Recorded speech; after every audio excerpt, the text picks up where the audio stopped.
70,000 కోట్లతోని 2014 June 2 నాడు మనం రాష్ట్రాన్ని వారికి అప్పజెప్తే 16,000 కోట్ల రూపాయల మిగులు బడ్జెట్తోని ధనిక రాష్ట్రంగా వారికి అప్పజెప్తే 10 ఏళ్ళు తిరిగే లోపల 7 లక్షల కోట్ల రూపాయల అప్పులు చేసి ధనిక రాష్ట్రాన్ని దివాలా రాష్ట్రంగా చేసి చివరికి రైతు బంధు పథకాన్ని కూడా ఇవ్వకుండా ఎన్నికలను అడ్డం పెట్టుకొని పారిపోతే నేను ముఖ్యమంత్రిగా బాధ్యత చేపట్టిన ఎంబడే ఆయన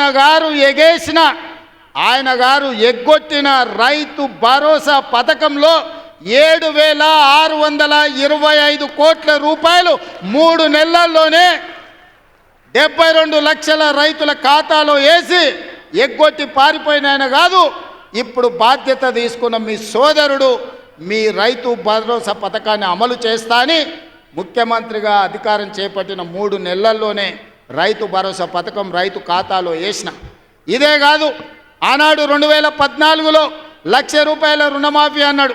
ఆ తర్వాత 4 విత్తనాలు అన్నాడు. అసలు మిత్తి ఆయన ఆ ఖాతాలు వేసి 5 ఏళ్లకు ఆయన ఇచ్చిందంత మిత్తికే సరిపోయింది. అసలు అట్లనే రైతుల నెత్తి మీద మిగిలిపోయింది. మళ్ళీ 2018లో అదే మాట ఇచ్చిండు. అప్పుడేదో చెప్పినా సోయి లేక ఇప్పుడు మళ్ళా 1,00,000 రూపాయల హామీ ఇస్తున్నా మళ్ళీ మీకు చేస్తాను. అధికారంలోకి వచ్చిన ఎంబడే మళ్ళా పాడిందే పాడరా పాసుపండ్ల దాసరి అన్నట్టు మళ్ళీ 4 విడతలు అన్నాడు. నట్టేట ముంచెండు. చివరికి ఆయన 2014 నుంచి 2023 డిసెంబర్ వరకు ఆయన రైతు రుణమాఫీ చేసింది 18,000 కోట్ల రూపాయలే. 2018 నుంచి 23 వరకు 11,000 కోట్ల రూపాయలు రైతుల ఖాతాలో వేస్తే అందులో 8,500 కోట్ల రూపాయలు మిత్తికే సరిపోయినాయి. ఆయన చేసిన రైతు రుణమాఫీ నికరంగా 3,000 కోట్ల రూపాయలే.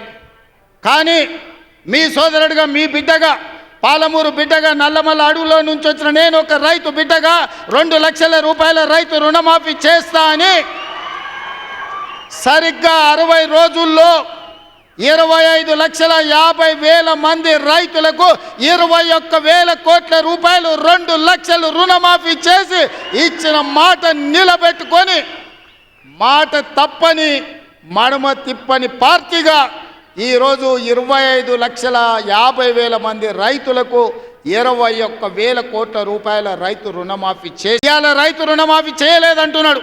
నేను సూటిగా సవాలు విసురుతున్న చంద్రశేఖరరావు గారికి వేదిక మీద నుంచి, ఫామ్ హౌస్లో ఉండి వచ్చిన వాళ్ళకి జోలి చెప్పుడు కాదు, అసెంబ్లీకి రా, లెక్కలు చెప్తా.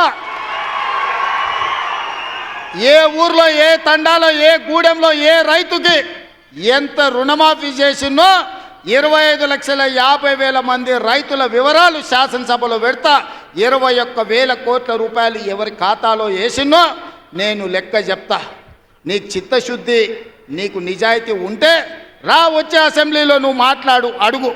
అదేవిధంగా ఆనాడు నువ్వు 5,000 రూపాయలు సంవత్సరానికి రైతు బంధు కింద 10,000 ఇస్తే నేను ఎన్నికల్లో 15,000 ఇస్తా అని చెప్పిన. కానీ ఏ రోజు కూడా చంద్రశేఖరరావు గారు మనం అప్పుల్లో లేము, మనం ధనిక రాష్ట్రం, మన దగ్గర సంచుల కొద్దీ గుమ్మీల కొద్దీ రూపాయలు ఉన్నాయని అబద్ధాలు చెప్పిండు. వచ్చి చూస్తే గుమ్మీలు ఖాళీలు ఉన్నాయి. గుమ్మి కింద పందికొక్కులాగా కేసీఆర్ కుటుంబం మొత్తం తిని కూసున్నది. అయినా అధైర్యపడకుండా 15,000 బదులు ఆనాడు నువ్వు ఇచ్చిన 10,000 ఎగ్గొట్టిన 10,000 కాకుండా ఇవాళ 12,000 రూపాయలు సంవత్సరానికి రైతులకు ఇవ్వాలని రైతు భరోసా కార్యక్రమాన్ని జనవరి 26 తారీఖు నాడు ప్రారంభించుకున్నాం. మార్చి 31 లోపల ప్రతి ఎకరాకు వ్యవసాయ యోగ్యమైన భూమికి ఎకరాకు 6,000 చొప్పున మీ ఖాతాలో వేసే పూచి నాది అని నేను ఈ వేదిక మీద నుంచి చెప్పదలుచుకున్నా. ఆయన అంటుండు ఎగ్గొడతారని.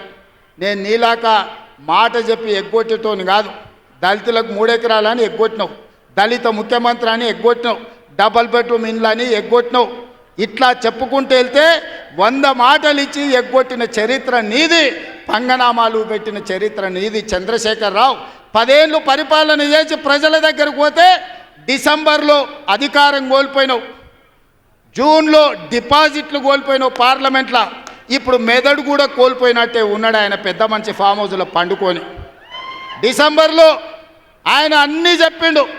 ఎన్ని ఆయన గుడీలు దర్గాలకు దస్తీలు కప్పిండు, గుడీలకు పోయి దండాలు పెట్టిండు.